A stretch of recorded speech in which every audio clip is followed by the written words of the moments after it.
This past Wednesday night, I participated in an event downtown at the Light Street Church called Visions of Peace, a Night of Healing.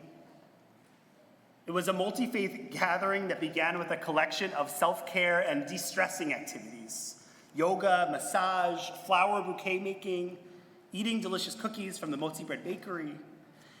And after about 40 minutes of this de-stressing that I think a lot of us really needed, 50 of us, Jews, Christians, Muslims, sat in circles to share our emotions and our perspectives on the ongoing war and to bear witness to each other's pain. I was asked to speak first as one of the invited clergy, and as I attempted to begin, I froze. Because what could I say in just a few minutes that could summarize the constant swirling emotions that I've been holding over these last 3 weeks? So I paused, and then I began to speak. I told the group that I'm a Zionist, and that I have a deep love for Israel. About the time that I had and was able to visit Israel, to live in Israel for a year and study in Jerusalem, and the miracle of walking on those streets, and all about the promise I believe that Israel holds for the Jewish people and for the world. I told the circle about the fear that I experienced and have been experiencing, hearing information about the attacks in this synagogue of Shemini Atzeret, trying to lead services, but intensely worried about my family and friends who live in Israel, and about our collective family who would now be in harm's way. I shared my disgust at Hamas, at the pure brutality of the attacks.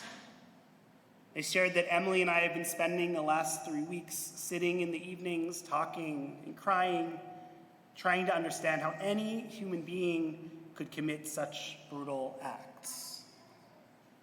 We've been hugging our daughter so tightly, so repulsed at who could mutilate the bodies of babies. No regard for the respect for human life taught in the religions that all of us on all sides of this conflict claim to adhere to. I shared my deep dismay at those who I feel in common cause with at other times, posting on social media suggesting that the Hamas attacks were justified because of their application of colonialist theories, hiding behind theories, however misapplied, to justify the most brutal violence. And I shared my anger at the current Israeli government, its extreme right-wing members who have seemed far more concerned about the protection of Israeli settlements in the West Bank instead of the safety of Israelis in the south and in the north. My frustration at openly racist members of the Israeli government, and of those who are not, yet whose policies restrict the movements and resources of Palestinians, making their lives at times nearly unlivable. And I shared my deep dismay over the ongoing deaths of Israeli and Gazan civilians, hundreds and hundreds of children, about the nauseous feeling that comes to me when I contemplate the thousands of bombs that have been launched in each direction. And I shared a glimmer of hope that I hold for a brighter future in the Middle East and in the world. When I was finished speaking, I paused and followed our agreed upon protocol. I said the word dibarti, I've spoken. And the room responded in Hebrew or in English, shamati, I've heard you. And then after I sat, others stood and shared as well. And I was so incredibly moved because I knew that many in the room did not share the same politics as me. I've been reading some of their posts about the conflict. I know that we've been attending different rallies, we've been following different news sources and posting from different accounts, but in this room, we all seem to be speaking the same exact language. The language of tears and of shared humanity. A Jewish social work student shared that one of her professor's family members was identified as one of the Israeli hostages. She reminded the group that every Jewish person is connected to this tragedy in some way. I heard Muslim community members talk about their concern for their Gazan family and friends, and their horror at the Hamas attacks, and their stuck feelings trying to understand a path forward for peace and an end of terrorism and occupation. Many participants, Jews and Muslims, shared that they felt that the rest of the world simply wasn't talking about what's going on, about this horror, and they felt lonely and isolated at this moment. I heard an 18-year-old Muslim student who talked about her fear of increased anti-Muslim bigotry on college campuses, very similar to the way that I've been speaking about my concern of anti-Semitism that our students face. So much of what's been happening, so much of the information that we're receiving about what's happening in Israel has been coming through our screens, through a social media mix of fact and opinion, vetted information and rampant misinformation. And even those who are trying to engage honestly are being forced to pick sides. Either you're with Israel and you're okay with any harm done to Gazan civilians, or you're with the Palestinians, and in the context of their resistance, any terrorism is justified. Pure solidarity is what's needed, the sides are saying. Don't look at the facts that don't fit our story. And especially if it's violent, especially if you see someone suffering, well, that's the fault of the other side for starting this in the first place. But here's the thing. Sitting in this room on Wednesday night of diverse Baltimoreans, no one actually spoke that way. No one really held these radical views. The internet discourse seems to be a facade that amplifies the most extreme, most destructive voices. But behind it lives, well, all of us, in our sorrow, in our pain, in our hope, and most importantly, in our humanity.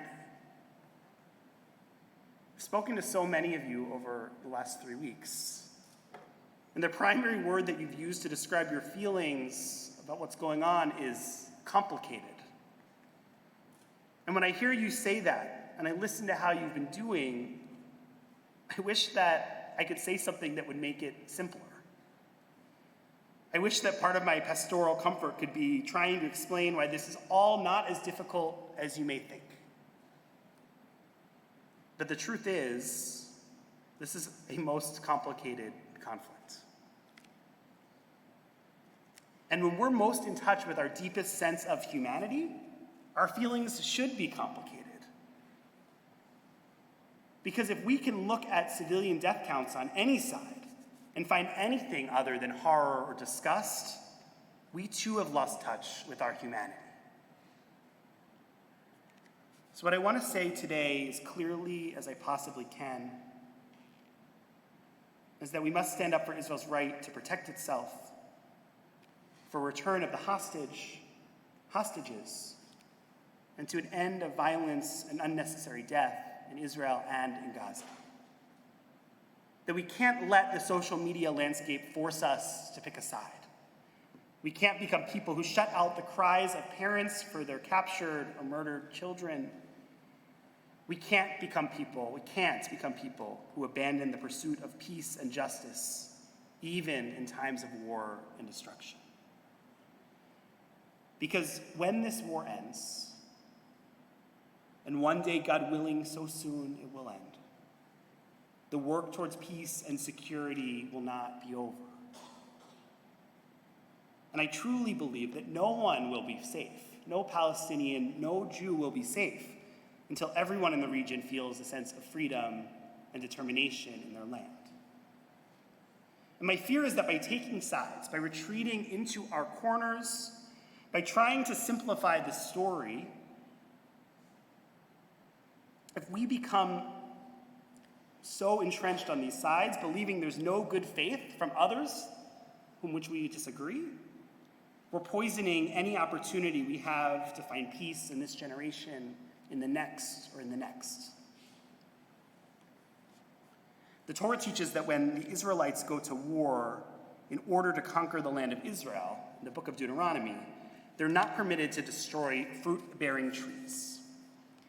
Ki tatzor el ir yamim haba'im lemilchama aleha, v'tafsa lo tashchit et etza lindoa alav garzen, ki mimenu tochel ba'oto lo tichroti, ki ha'adam etza sadeh lavo mipanecha b'matzor. When in a war against a city you have besieged in it for a long time in order to capture it, you must not destroy its trees, wielding an axe against them. You may eat of them, but you must not cut them down. Are the trees of the field human to withdraw before you in the besieged city? The Torah is clear that fruit-bearing trees must be protected in the midst of war. But these other words, ki adam etz hasadeh, the trees are the field of a person, it doesn't really make sense. It's not so clear in a straight reading. The medieval commentator Ibn Ezra interprets these words to mean a person's life relies on the sustenance of these trees. Not only would destroying the fruit tree mean destroying one of God's gifts to humanity, but also it's just short-sighted. Hopefully the Israelites would be successful in their campaign, but in destroying the fruit-bearing trees in the process, they'd be unable to sustain their population in the days after. And another commentator, Rabbi Bachya, teaches the words differently. He reads them more as a rhetorical question, saying, are the trees really like humans?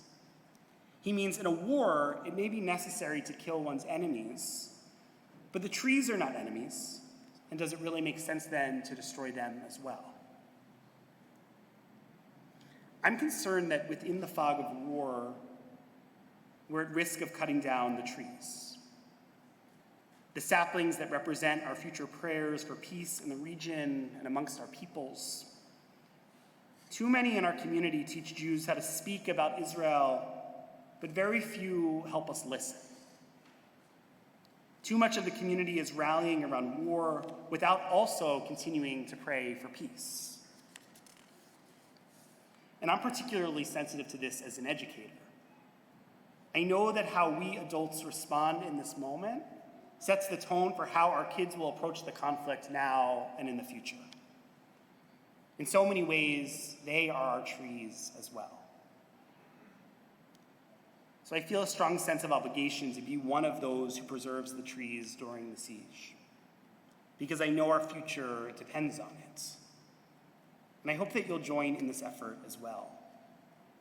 Being extra careful in our speech, looking for opportunities to listen across lines of faith, finding ways to support all innocent victims wherever they live. I imagine that this group that met last Wednesday night will meet again in the near future, and if you'd like to join me, please let me know. And then, when this war is over, I know that we must recommit to the work of lasting peace, supporting organizations like the New Israel Fund that provide grants to essential organizations that are building a shared Israeli civil society, that we continue to speak out against anti-democratic shifts in Israeli society, and most importantly, that we continue to strengthen our bond with Israel, because it's clearer now more than ever that we are in common cause, that we're family, that we desperately need each other, and that family relationships take hard work. I'm taking inspiration from many, many places this week, but I want to share just one with you. It's a statement that was written by two members of a school board in Evanston and Skokie, Illinois. One is Palestinian American, the other Jewish, and they released a joint statement to their community. Part of it read, "We both understand the generational trauma caused by this conflict, and we recognize that violence only perpetuates the cycle of pain and agony. We know that many members of our community are grieving right now, and nothing we say can undo the loss of life or ease the trauma that so many are enduring. We firmly believe that by nurturing an atmosphere of inclusivity, understanding, and acceptance within our schools, we can help create a future where all children feel safe regardless of their background. We need classrooms to be space where students and staff can arrive as they are, tied to the emotions of this moment, and feel comforted and cared by their community." And isn't this what all of us need? spaces to arrive as we are, to live our full emotions, to be comforted and cared for by our full community. Certainly, seeing each other as we are defies the tight narratives. It may force us to challenge our own orthodoxies and even come into contact with ideas that challenge our own understanding of our people and of the conflict.